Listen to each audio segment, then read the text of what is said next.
We're Brothers in Branding. I'm C. If you like our content, hit subscribe, hit the notification bell so you get updates every time we release a video. Now let's get down to business. If your brand were a person, how would you describe them? This question is one that often gets asked in discovery or initial branding and marketing meetings, and for good reason. It makes you think of the brand as if it were an actual person, and after all, your brand is a living, breathing entity with a very distinct personality and even life cycle. It's born, it learns and teaches, it develops and matures over time, it makes mistakes and hopefully has successes, and sometimes it even has failures. I guess you could say that some brands even have deaths or closures, although it's possible for brands to be brought back from the dead. On a less grim note, as the relationship between brand and user grow over time, it can lead to the development of a ride or die, all or nothing brand tribe. That brand has become both your pal and your confidant. And if you threw a party and invited everyone you knew, you guys are all too young. You know that person that you just adore, and when you think of them, you smile? In contrast, the person you despise and would rather sleep on a bed of glass than to ever cross their path?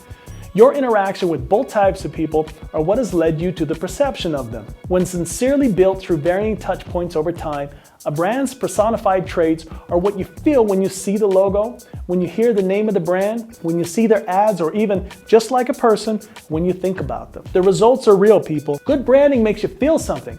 For example, look at a few prevalent brands like Nike and Apple. I mention these because most of us know who they are and probably know the common perception of both brands, and you probably also conjure up your own specific feeling when I mention the name. On a very basic level, Nike can take a simple white shirt, slap a logo on it, and voila!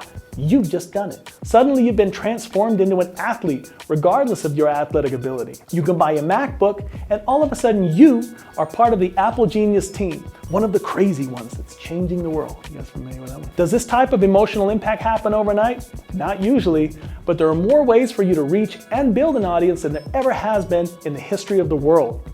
So back on track, let's look at 5 traits that exist in humans that also exist in brands, both positive and maybe not so positive depending on your personal taste.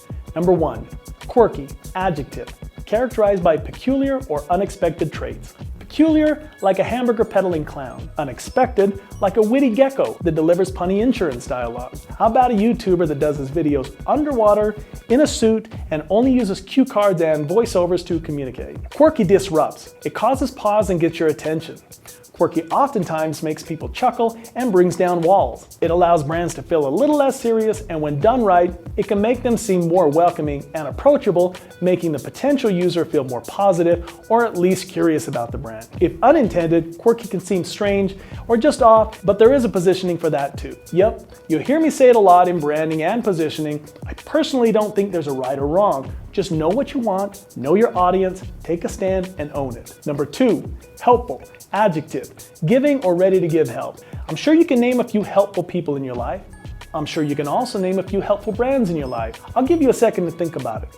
1001. How about a home improvement store that will go out of their way to help you get things done? How about an online search engine that will help you find information on nearly anything, control your home, and simplify your world? A new pharmaceutical company that will remedy your ailment and get you back to 100 in no time. We all need help with aspects of our lives, and there are plenty of legitimate brands offering their assistance. Truly helpful brands can positively affect your life and bring joy sometimes more than people.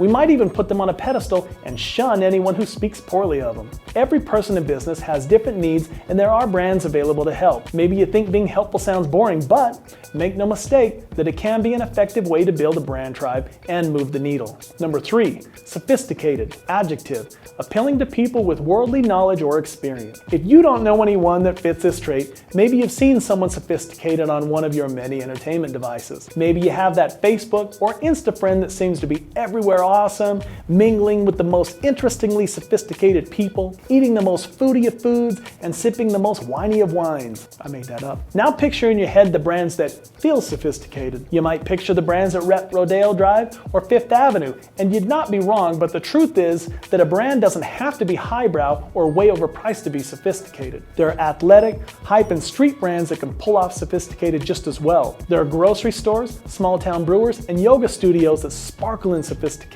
Sometimes that perception is intended, other times accidental. Either way, it can open some doors and close some others, but if done well, with the user in mind, it can take brands all the way to the Swiss bank. Number 4, rugged. Adjective.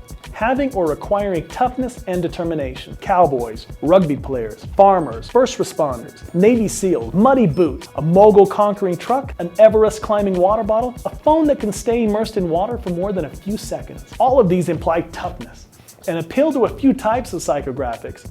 Those that are tough and associated with being rugged, or those wanting to be tough through association. Some live it, some wish they did, and in reality, some don't care. But those aren't the demographic that rugged brands are looking to attract. Number 5, funny.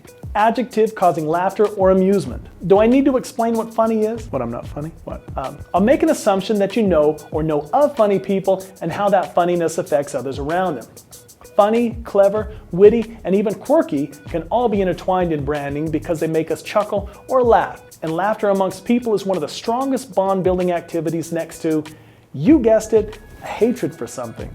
Odd, but emotions are high, bro. We remember funny, and we talk about funny with our friends, family, and coworkers, and we smile, building bonds with both the brand and the people we share the laugh with. Your brand may be more helpful, sophisticated, or rugged than funny, but knowing the effectiveness of funny, it's not hard to see why even serious brands will occasionally use humor in their marketing.